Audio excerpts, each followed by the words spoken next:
Para entender correctamente los cambios que se dieron entre el periodo románico y el periodo del Renacimiento, tenemos que tener en cuenta que los diversos estilos artísticos y las diversas realidades culturales que comprendieron estos años, estos siglos, no fue un antagonismo entre un estilo y otro, no fue un cambio abrupto de un día para otro, sino que fue una respuesta lógica del contexto a lo que la sociedad demandaba. Entonces fue más bien una progresión que de a poco se fue dando.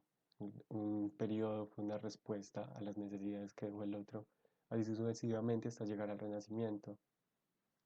Habiendo aclarado esto, primero hay que tener en cuenta el periodo románico. El periodo románico es un periodo que culturalmente no es nuevo, no es una innovación, es más bien traer algo inmediato y volverlo a plasmar en la realidad. Pero, ¿por qué se volvió a plasmar en la realidad? Pues porque funcionaba básicamente.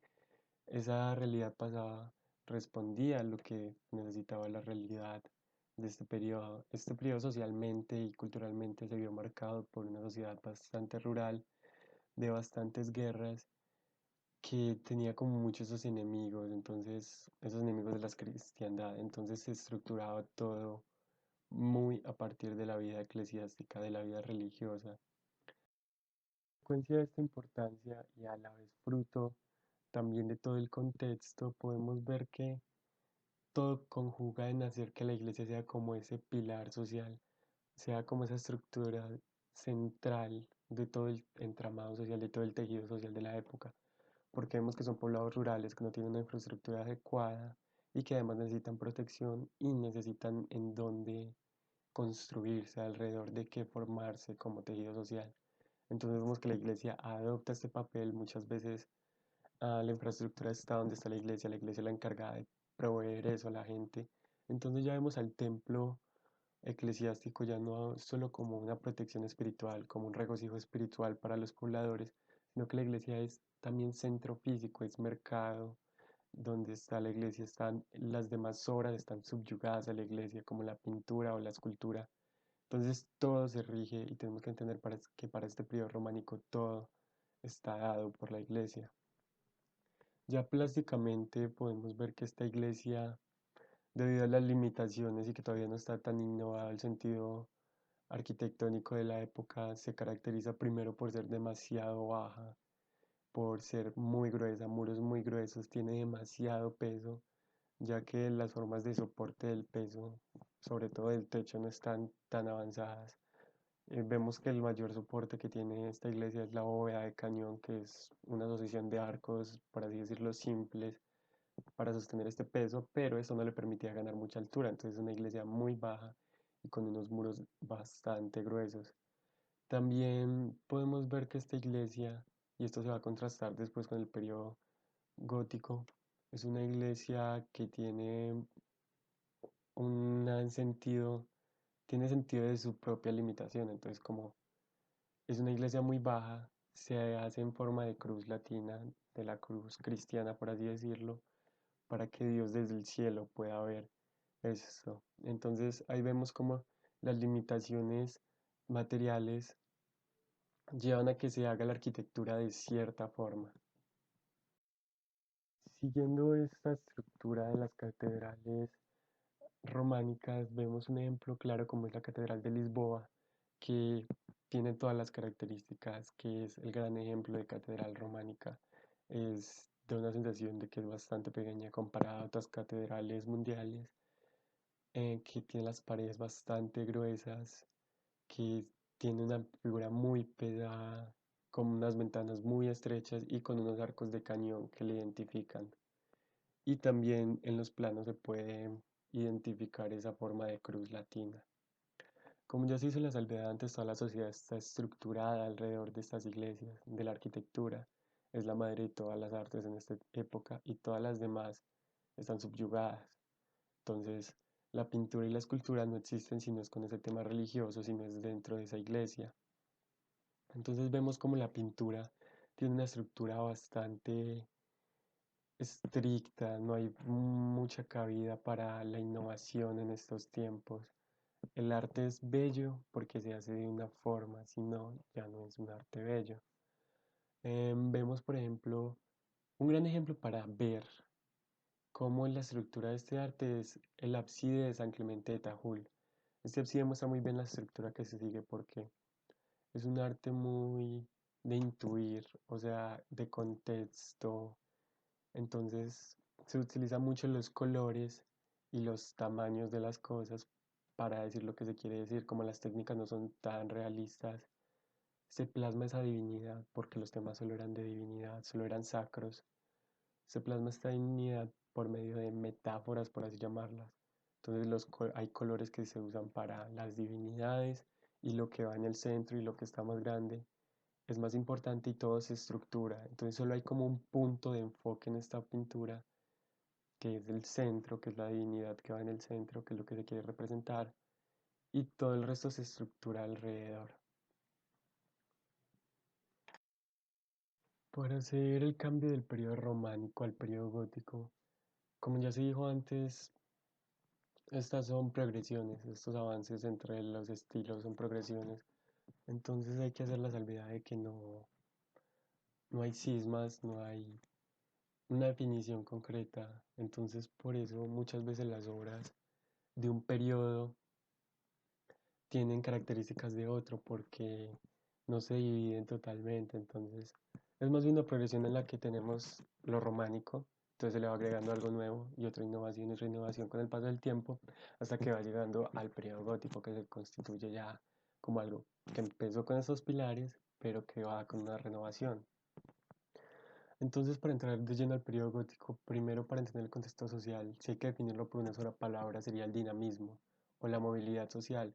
Entendía esta como una época en la que ya no hay tanto esa ruralidad. Hay que entender que todo empezó por movilización social, ya no están esos pequeños poblados que necesitaban estructurarse alrededor de una iglesia que fuera físicamente fortaleza también, sino que ya la ciudad empieza a cobrar esa importancia.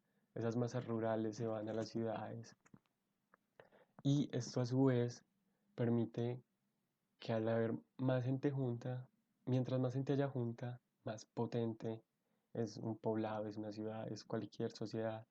Entonces ya hay mayor potencia de alcanzar otras fronteras, de hablar con otras culturas, además de que se empieza a cambiar como esa forma de economía, esa forma de producción, porque ya entonces empieza a haber excedentes que permiten otro tipo de comercio.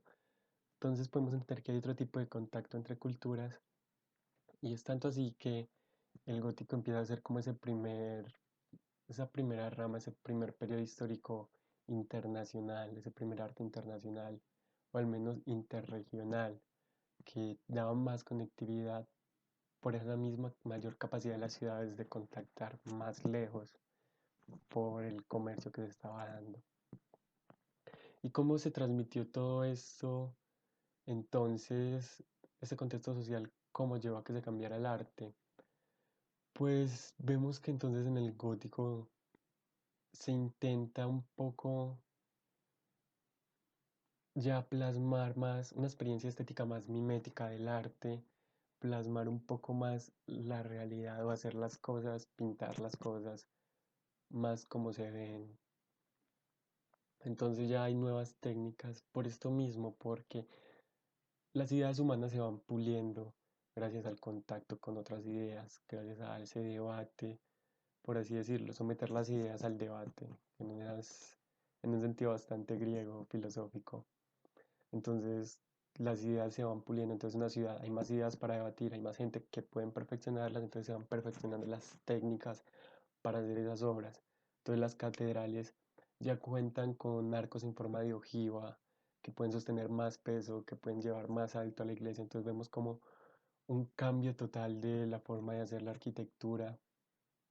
Ya no se tiene que mantener al ras del suelo, sino que ya es una metáfora muy linda porque ya dejan de hacer una cruz en el suelo para que Dios la vea, sino que ya intentan ellos llegar hasta Dios con las puntas de sus catedrales. Entonces ya vemos que son catedrales con construcciones más luminosas que intentan hacer este juego de luz y sombra con vitrales, que es una gran innovación para la época, y catedrales mucho más altas, más esbeltas también, por así decirlo. En este periodo todavía la iglesia es sumamente importante, entonces la ciudad igual se sigue estructurando alrededor de esa iglesia. Una iglesia gótica que puede servirnos de ejemplo en este caso es la Catedral de Santa María de Palma en Mallorca, que se ve esa altura que ya ganan, esas formas de puntas y esa simetría que intentaban mantener en las catedrales. Para seguir con otras disciplinas del arte en esta época, también podemos ver cómo la pintura, como ya dije antes, intenta más ese naturalismo, esa experiencia mimética. Entonces ya el ser humano empieza a preguntarse un poco más por él mismo como parte de esa naturaleza, que todavía es algo divino, todavía se representan cosas divinas, pero más cómo influyen en la cotidianidad. Entonces tenemos que se empieza a hablar un poco más de reyes, un poco más de la vida cotidiana y con técnicas más avanzadas. Por ejemplo, podemos ver el díptico de Wilton, en los que ya no hay una perspectiva tan lineal en las obras de arte como en el periodo románico, sino que ya empiezan a jugar con perspectivas, con colores y con planos un poco más. Y esta transición ya del gótico para pasar al protorrenacentista es muy, muy difícil porque no hay como un cisma claro, sino que es un avance, es como con ese dinamismo que caracteriza a esa sociedad. Se van intercambiando ideas entre las diversas escuelas, porque hay varias escuelas que gracias a movilidad social que va llevando ideas de un lugar a otro, empieza a perfeccionarse y a perfeccionarse y a perfeccionarse a poco. Y con esa idea de empezar a considerar a la naturaleza también como algo divino, entonces con derecho a ser pintado y plasmado también al ser humano como parte de esa naturaleza también divina, que se va llegando poco a poco el protorrenacentista. Y el protorrenacentista, entonces para definirlo, sería como ese intento de perfección del gótico, porque es el gótico llevado al límite, tanto así que se matematiza más, se le dan unas técnicas más pulidas, unas técnicas más infalibles con las matemáticas, con las formas de hacer las cosas proporcionales y retratarlas mejor, que ya va derivando en ese poder retratar cosas como el hombre las ve, y no como una imitación, sino como una representación, porque al final de todo eso es el arte. Entonces ya en el protorrenacimiento tenemos que ver cómo se va dando esas cosas del gótico para llevarlas a esa visión más naturalista. Ya se va dando un sentido más de proporción, un sentido más de perspectiva. Y el ejemplo claro de esto es lo que se da, por ejemplo, en la Capilla de los Scrovini, que es la gran conjunción de las escuelas de arte. Entonces se intercambian ideas, se empiezan a pulir las técnicas. Y también un gran ejemplo de este periodo, un referente para mejor decirlo, es Giotto, que es casi que el padre de estos nuevos avances. eh, y en él podemos ver que ya se plasman esas ideas de diferencias de planos, de algo muy importante es cómo la gente ya convive con el espacio y lo retrata perfecto en las pinturas porque antes el fondo o el paisaje, por así decirlo, era prácticamente irrelevante. En el románico, pues era el central, lo que decía, mírenme, era como ese punto en el que todos se tenían que fijar.